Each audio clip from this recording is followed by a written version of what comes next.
तो नमस्कार, आदाब, सत श्री अकाल, खम्मा घणी, राम राम दोस्तों। मैं रजनी स्वागत करती हूँ आपका हमारे चैनल द सक्सेस में। तो दोस्तों आज है 19 मई और 19 मई का एक वीडियो आपके सामने आ चुका है। और बिकॉज ऑफ 10 बजे से लेकर अब तक जब तक मैं वीडियो रिकॉर्ड कर रही हूँ हमारे यहाँ पे नेटवर्क नहीं आ रहा है आइडिया का खासकर।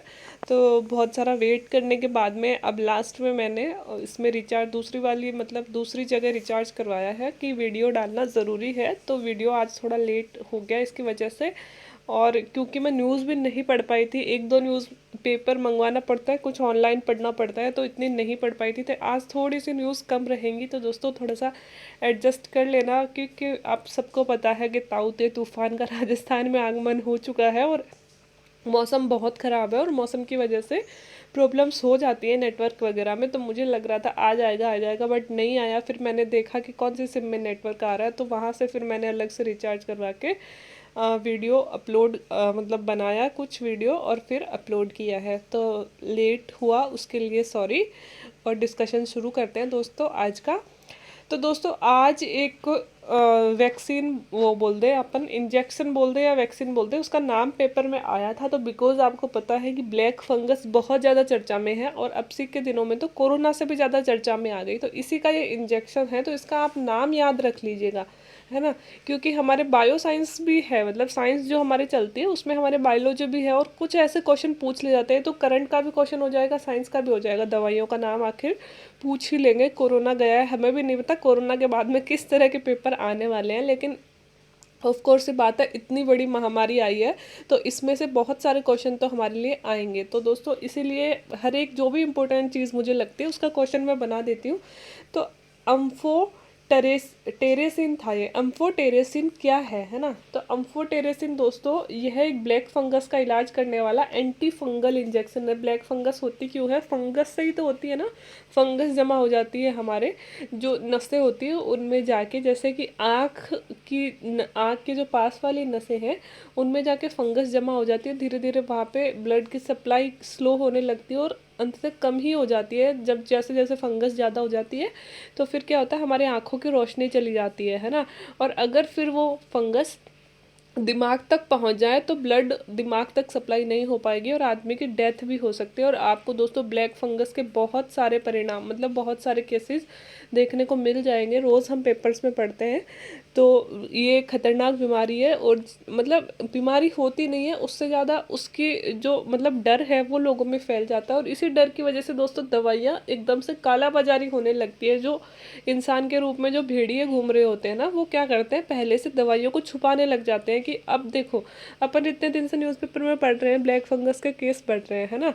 तो ब्लैक फंगस का ही दूसरा नाम क्या है? म्यूकोरमाइकोसिस। इसके केस बढ़ रहे हैं। तो जो भेड़िए घूम रहे हैं जिनको इस आपदा में भी पैसे कमाने हैं, वो लोग पहले से इसका ब्लैक मार्केटिंग करने लग जाएंगे और इसको बेचना बंद कर देंगे। बंद क्या कर देंगे, मतलब ये बोलेंगे कि एक इंजेक्शन बचा, दो इंजेक्शन बचा, अगर आपको चाहिए तो हम इमरजेंसी में यहाँ से मंगवा के दे सकते हैं, वहाँ से मंगवा के दे सकते हैं।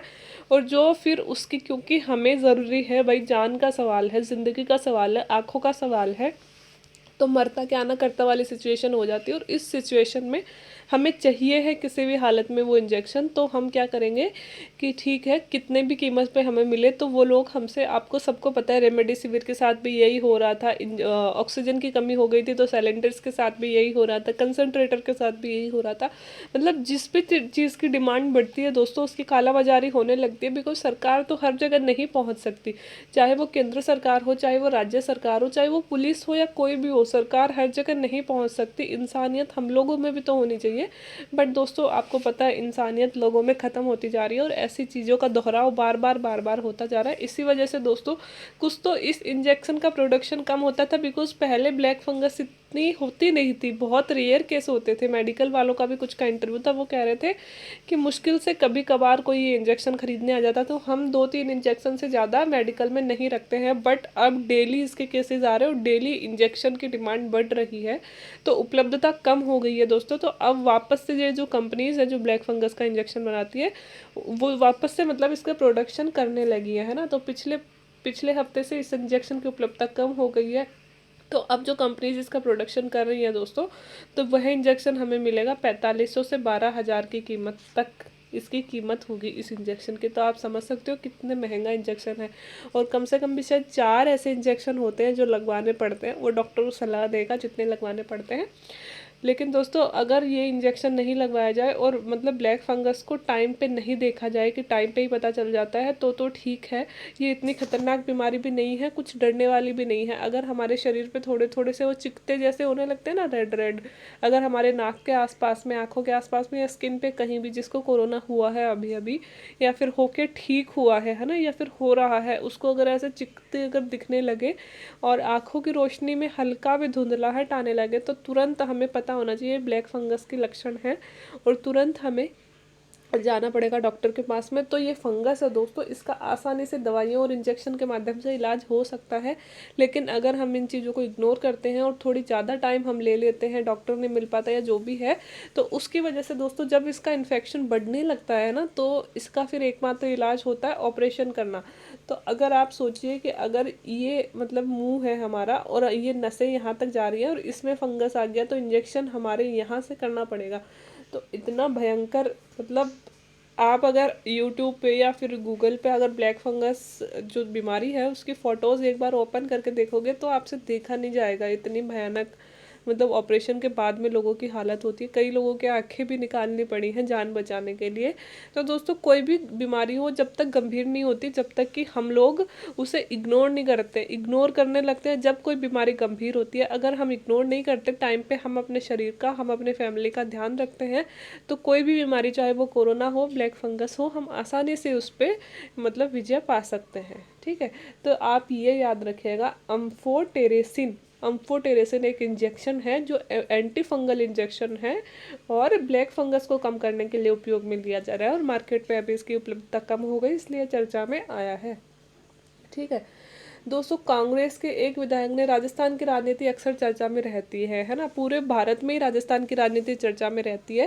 बिकॉज हमारे वहाँ भी, यहाँ भी दो ही दल है जो केंद्रीय दल है, एक कांग्रेस है और एक भाजपा है। ठीक है, लेकिन दोस्तों इस बार चर्चा में थोड़ी अलग वजह से, और वो भी कई बार चर्चा में रही है, कांग्रेस और कांग्रेस के बीच में भी मतभेद होते रहते हैं। एक है पायलट जी का दल और एक है गहलोत जी का दल, तो इनमें आपस में तकरार आपको पता ही है कि होती रहती है ना।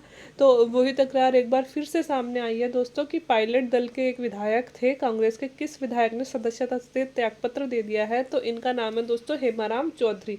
ये पायलट दल के विधायक है। तो क्या मैंने आपको ये क्वेश्चन इसलिए दिया है कि भाई पायलट के एक विधायक ने त्यागपत्र दे दिया? जी नहीं, हमारे लिए इसमें कौन सी बात इंपॉर्टेंट है वो मैं आपको बताती हूँ। देखो, पहली बात तो हमें करंट से जानकारी होनी चाहिए। मैं कुछ क्वेश्चन उनके लिए भी डालती हूँ जिनका आने वाले दिनों में इंटरव्यू है, एईएन का हो, चाहे आरपीएससी का हो, चाहे किसी का भी हो, ठीक है, आरएएस का हो। तो उन लोगों को, जैसे हमारी राजस्थान की राजनीति आपको पता है पॉलिटी में से सबसे ज़्यादा क्वेश्चन पुट हो रहे हैं ना, तो राजस्थान की राजनीति हमारे लिए बहुत इंपॉर्टेंट हो जाती है, तो इसलिए भी ज़रूरी है। दूसरा कि एग्ज़ाम की दृष्टि से रिटर्न में किस तरह से ज़रूरी है कि पहले तो ये पढ़ लीजिए, बजट सत्र में उन्होंने अपनी अनदेखी करी और उन्होंने अपनी अनदेखी और सरकार पर उनकी आवाज़ दबाने और उनकी विधानसभा क्षेत्र में कार्यों में भेदभाव के आरोप लगाते हुए सदन से त्यागपत्र दे दिया। आप सबने पढ़ भी लिया होगा न्यूज़पेपर में, वो कह रहे हैं कि मेरी बात ही नहीं सुनी जा रही है, मेरी आवाज़ दबाई जा रही है, मैं जब बोलना चाह रहा हूँ तो मुझे बोलने का मौका नहीं दिया जा रहा है। तो वो मतलब सामने से बोल रहे हैं, हेमाराम चौधरी जी मुझे पता है आप ये इसलिए कर रहे हो बिकॉज, मतलब मुझे पता है आप मेरे साथ ये क्यों कर रहे हो, लेकिन आप मेरे साथ ऐसा क्यों कर रहे हो? गुढ़ा मलानी की जनता के साथ, मतलब आपको मुझे सजा देनी है मुझे दीजिए, गुढ़ा मलानी की जनता को तो मत दीजिए। उन लोगों का क्या कसूर है? ये सारे नेताओं के फंडे होते हैं, कोई भी शरीफ नहीं होता दोस्तों, ना हेमाराम चौधरी और ना अन्य कोई भी जो है, कोई भी शरीफ नहीं होता। ये सब दिखावे हैं, उनकी पर्सनल राजनीति होती है ना, तो हमें इन झंझटों में नहीं पड़ना है।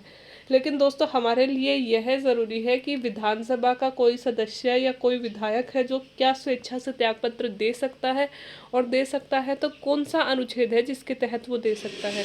तो दोस्तों विधानसभा प्रक्रिया नियम आपको पता है, हमारी विधानसभा 170, 69, 70, 71 इनमें आती विधानसभा और विधान परिषद। तो दोस्तों 100 विधानसभा के नियम अनुच्छेद 173 के तहत कोई भी सदस्य व्यक्तिगत रूप से स्वेच्छा से त्यागपत्र देता है तो अध्यक्ष को तुरंत प्रभाव से इस्तीफा उसे इस्तीफा उसका स्वीकार करना पड़ता है। दोस्तों अनुच्छेद 173 विधानसभा प्रक्रिया नियम भी बोल सकते हैं, इसमें कहा गया है कि अगर विधानसभा का कोई भी सदस्य, चाहे वो विधायक हो, मंत्री हो, कोई भी हो, अगर स्वेच्छा से त्यागपत्र देता है तो स्पीकर का यह दायित्व होता है, अध्यक्ष का, विधानसभा अध्यक्ष का यह दायित्व होता है कि वह उस इस्तीफे को तुरंत प्रभाव से स्वीकार करे। तो अनुच्छेद 173 बोल दो, है ना, इसमें यह कहा गया है, ठीक है। लेकिन दोस्तों अगर यह त्यागपत्र डाक या फिर अन्य किसी मार्फत भेजा गया हो, या फिर डाक से भेजा गया हो, या फिर मेल कर दिया गया हो, है ना, फोन पे भेजा गया हो, जैसे भी है, तो अध्यक्ष यह जांच करेगा कि क्या यह त्यागपत्र स्वेच्छा से दिया गया है, नहीं। ऐसे नहीं है कि उनको डाक में एक त्यागपत्र मिला है और उन्होंने उस पर मोहर लगा दी, बिकॉज ऐसे तो कोई भी भेज सकता है किसी के नाम से, है ना, ऐसे तो किसी मंत्री का पद जा सकता है। तो अगर डाक से आता है या फिर कोई मेल करता है या फोन नंबर से आता है, तो अध्यक्ष का यह दायित्व होता है कि वह जांच करे पूरी कि हाँ यह उसी पर्सन ने भेजा है ना, और उस पर्सन ने स्वेच्छा से ऐसा किया है ना, किसी दबाव में तो नहीं किया है, किसी और के कहने पे तो नहीं किया है ना। तो अध्यक्ष उस समय इसकी पूरी जांच करेगा। फिर दोस्तों अध्यक्ष के त्यागपत्र स्वीकार करने से पहले विधायक इसे वापस भी ले सकता है। ऐसा भी हो सकता है दोस्तों कि हम त्यागपत्र किसे देते हैं, विधायक त्यागपत्र किसे देते हैं, अध्यक्ष को देते हैं, लेकिन अध्यक्ष जब तक इसे स्वीकार नहीं करे जब तक तब इसे वापस भी लिया जा सकता है कि मैंने त्यागपत्र दे दिया लेकिन अध्यक्ष ने अभी तक इसे स्वीकार नहीं किया, तो इसे वापस भी लिया जा सकता है। यह कोई बड़ी बात नहीं है और ये लोग अपने फंडे चलाने के लिए ऐसा करते हैं, क्योंकि हेमाराम चौधरी जी ने पहले भी इस्तीफा दिया था। यद्यपि हेमाराम को मंत्रिमंडल में जगह नहीं मिलने पर 2019 में भी, क्योंकि वो पायलट दल से बिलोंग करते हैं, आपको पता है इन दोनों में रस्साकसी चलती रहती है, तो 2019 में भी उन्होंने इस्तीफा दिया था। लेकिन उस समय बजट सत्र चल रहा था और लोकसभा के चुनाव भी होने वाले थे, तो ऐसे में पार्टी को शीर्ष नेताओं ने उन्हें मना लिया था। दोस्तों उस टाइम क्या था, 2019 में जब उन्होंने इस्तीफा दिया था तो क्या था, एक तो दोस्तों बजट टाइम चल रहा था, बजट टाइम पर एक तो मतलब जो विपक्ष होता है वैसे ही टांग खींच के रखता है ना, और इतना टाइम भी नहीं होता लोगों को आपसी लड़ाई लड़ने का। और दूसरा दोस्तों आपको पता है उपचुनाव होने वाले थे राजस्थान में 3 जगह जो अब हुए हैं, तो उपचुनाव से पहले अगर कांग्रेस के बीच में आपस में मतभेद दिखता है तो उसका चुनाव के रिजल्ट पर गलत असर पड़ सकता है। तो उस टाइम तो जो भी कांग्रेस के शीर्ष नेता थे उन्होंने इनको मना लिया था। और अब क्या होता है हेमाराम चौधरी जी के साथ में, क्या मतलब है तो सारे पॉलिटिकल स्टंट ही, हमें पढ़ने की ज़रूरत नहीं है। हमारे लिए यह जानना जरूरी था कि कौन से नियम के तहत ऐसा किया जा सकता है और ऐसा करने पर अध्यक्ष का क्या दायित्व होता है, फिर अध्यक्ष किस तरह से कदम उठाता है, ये सारी चीज़ें हमारे लिए जानना ज़रूरी था। क्योंकि आजकल दोस्तों पेपर्स का ये ट्रेंड बन गया है, चाहे वो प्री हो चाहे मेंस हो, क्वेश्चन बनाते हैं ये लोग करंट से ही। अब करंट को ही पॉलिटी से रिलेट कर देंगे, अब हमें दिखेगा ये पॉलिटिकल क्वेश्चन है लेकिन उन्होंने उठाया कहाँ से, करंट से उठाया है ना। तो हमारी अगर करंट परफेक्ट होती है ना तो हमारी सारी चीज़ें फिर अपने आप क्लियर होती जाती है। एक दोस्तों राजनारायण जी एक प्रसिद्ध व्यक्ति थे जिनका निधन हो गया है, लेकिन इस बार इनका निधन कोरोना से नहीं हुआ है, इनका वैसे ही सामान्य निधन हुआ है। दोस्तों ये कौन थे हमारे लिए जानना जरूरी है कि मशहूर तमिल लेखक राजनारायणन है ना, क्योंकि वो लोग ऐसे बड़े बड़े नाम रखते हैं, का 98 वर्ष की उम्र में निधन हो गया है। क्यों जानना जरूरी है, उन्हें साहित्य अकादमी पुरस्कार से सम्मानित है। दोस्तों वो साहित्य अकादमी पुरस्कार अगर देश के किसी भी लेखक को मिलता है, चाहे वो कहीं से भी बिलोंग करे, अगर वो चर्चा में आता है तो जिस साल मिला है ना वो भी हमारे लिए इम्पोर्टेंट होता है।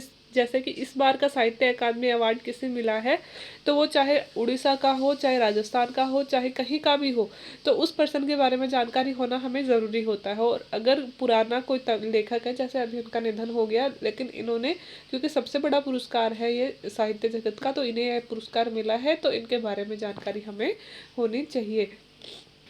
1991 में उन्हें अपने उपन्यास गोपाल पुरुथु मक्कल के लिए साहित्य अकादमी पुरस्कार दिया गया था। तो कब दिया गया था दोस्तों उन्हें यह पुरस्कार, 1991 में दिया गया था। उनके उपन्यास का नाम था गोपाल पुरुथु मक्कल, ठीक है, उसके लिए दिया गया था। और दोस्तों इनका एक निकनेम भी है, इनका निकनेम है कीरा, ठीक है, कीरा इनका निकनेम है, ये भी पेपर में दिया हुआ था, मैं यहाँ पे ऐड करना भूल गई, तो इनका निकनेम भी याद कर लीजिएगा, क्योंकि ऐसे जो बड़े पर्सनैलिटी होते हैं उनका अगर निधन हो जाता है तो अक्सर ऐसे सवाल पूछ लिए जाते हैं, ठीक है, तो ये भी हमारे लिए इम्पोर्टेंट हो जाता है। तो राजनारायण जी एक तमिल लेखक थे, 98 वर्ष की उम्र में उनका निधन हो गया है, साहित्य अकादमी पुरस्कार से सम्मानित थे और उनको पुरस्कार दिया गया था गोपाल पुरुथु मक्कल के लिए, कब, 1991 में। अब दोस्तों चक्रवात के समय आप कल 2-3 अगर पेपर ध्यान से पढ़ रहे हो तो रोज़ ये आता है कि भाई भारत के इस इलाके में रेड अलर्ट जारी किया है, इस इलाके में ग्रीन ग्रीन अलर्ट जारी किया है, इसमें ऑरेंज कर दिया, इसमें येलो कर दिया।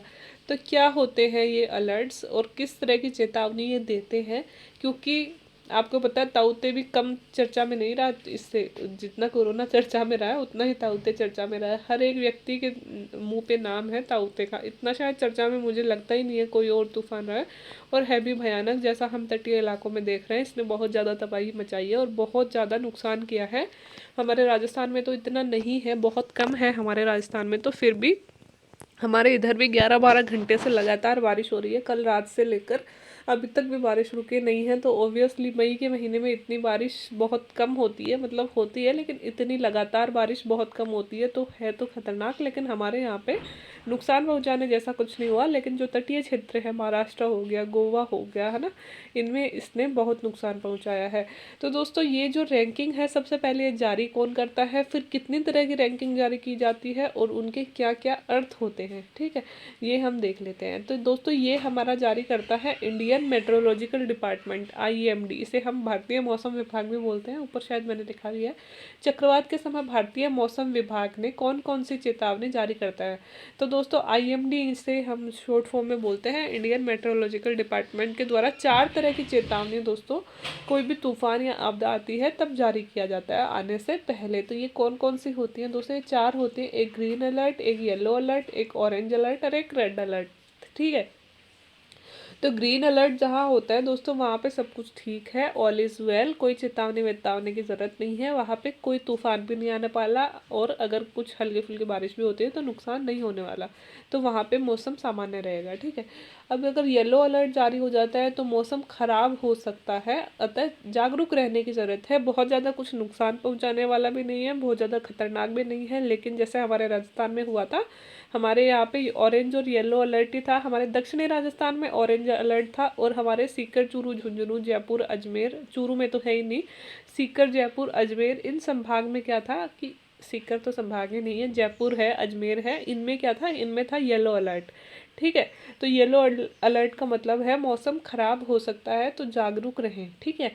मतलब मौसम बदलेगा लेकिन नुकसान पहुंचाने वाला नहीं बदलेगा, हवाएं आप तक भी पहुंचेंगी, लेकिन ठीक है, सामान्य बारिश करके चली जाएंगी। अब थर्ड नंबर का होता है, ये 1 हो गया, ये 2 हो गया। थर्ड नंबर का होता है दोस्तों ऑरेंज अलर्ट। ऑरेंज अलर्ट में दोस्तों बहुत ज़्यादा सतर्क रहने की ज़रूरत है, क्योंकि बहुत ख़राब मौसम की चेतावनी दी जाती है। तो इसमें कहा जाता है बी प्रिपेयर, आपकी सड़कें, रेल, बिजली आदि को बहुत ज़्यादा नुकसान पहुंच सकता है, अतः नुकसान की संभावना ज़्यादा है, अतः तत्पर रहें। मतलब यहाँ पे डैमेजेस की संभावना ज़्यादा हो जाएगी, हानि ज़्यादा होगी, मौसम बिगड़ेगा, और घरों में रहने की चेतावनी दी जाती है, और पहले से बता दिया जाता है कि बिजली, सड़कें, रेल वगैरह ये बाधित हो सकती हैं, क्योंकि यहाँ पे जो तूफान है उसकी स्थिति भयावह रहने वाली है, और आप लोग मतलब अंदर रहें, सेफ रहें। और पहले से भी वहाँ पे सेना वगैरह को अलर्ट कर दिया जाता है, हमारा जो डिजास्टर मैनेजमेंट सिस्टम है उन सबको अलर्ट कर दिया जाता है उन चीज़ों में कि अगर हालात ज़्यादा ख़राब हो सकते हैं तो रेस्क्यू ऑपरेशंस चलाए जा सके, ठीक है। ये हो गया ऑरेंज अलर्ट। ऑरेंज अलर्ट अगर राजस्थान की बात करें तो कहाँ जारी हुआ है, दक्षिणी राजस्थान में, जैसे कि बांसवाड़ा हो गया, उदयपुर हो गया, है ना, पाली हो गया, इनमें ऑरेंज अलर्ट अपने यहाँ पे जारी हुआ है। अब फोर्थ है दोस्तों रेड अलर्ट। रेड अलर्ट का मतलब है निश्चित रूप से मौसम के भयंकर बिगड़ने की संभावना है, जान माल की हानि होने की संभावना हो और भयंकर तबाही की।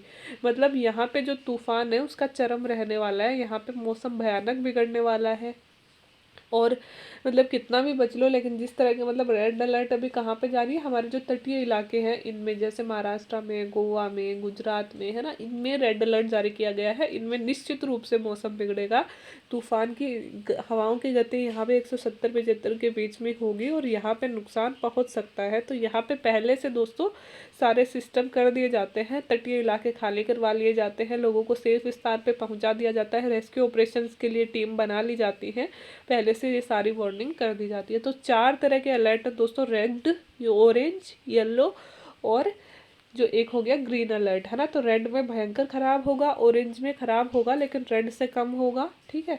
और येलो अलर्ट में मौसम खराब होगा लेकिन कुछ हानि वगैरह नहीं हो सकती, और ग्रीन में सब कुछ ठीक रहेगा। अब नहीं लगता मुझे आप कभी भूलोगे। और कौन जारी करता है? IMD जारी करता है, ठीक है।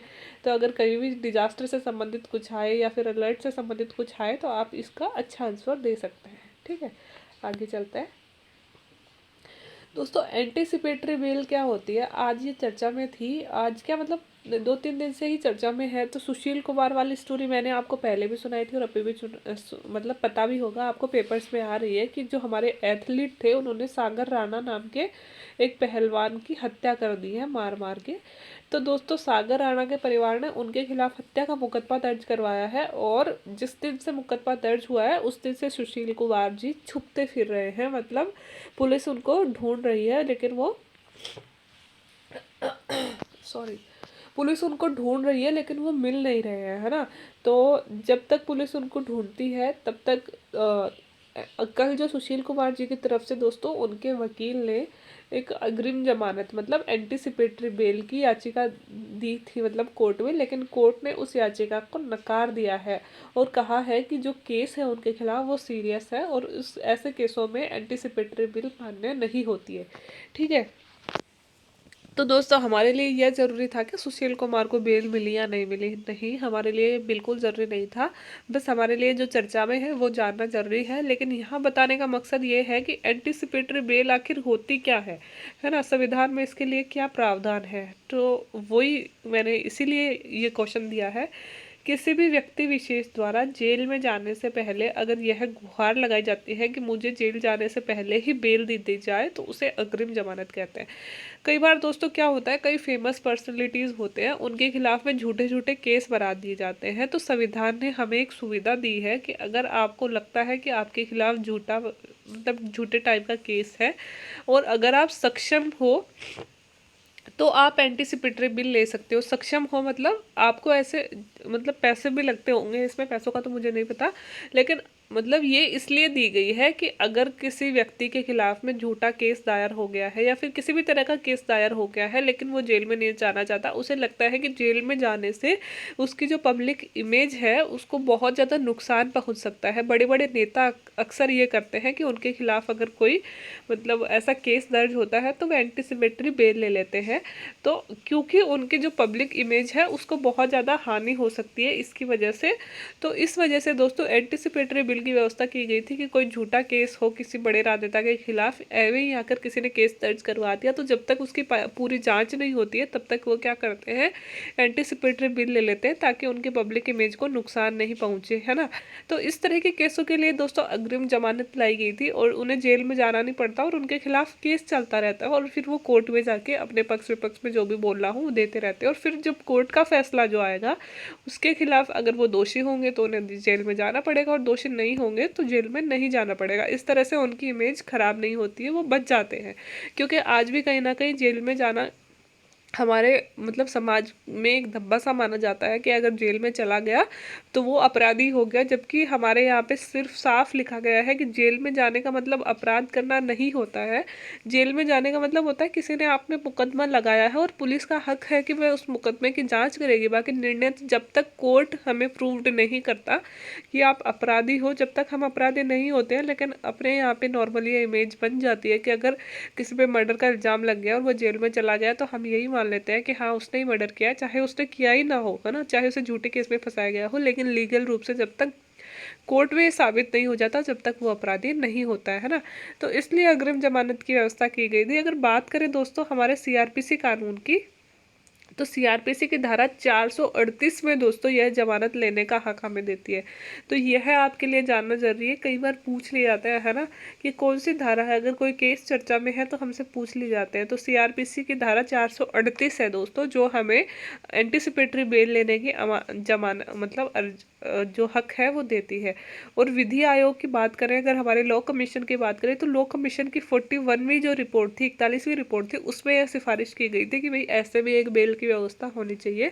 और उसके पश्चात ही यह बेल का इंट्रोडक्शन हमारे संविधान में किया गया था, CRPC में किया गया था।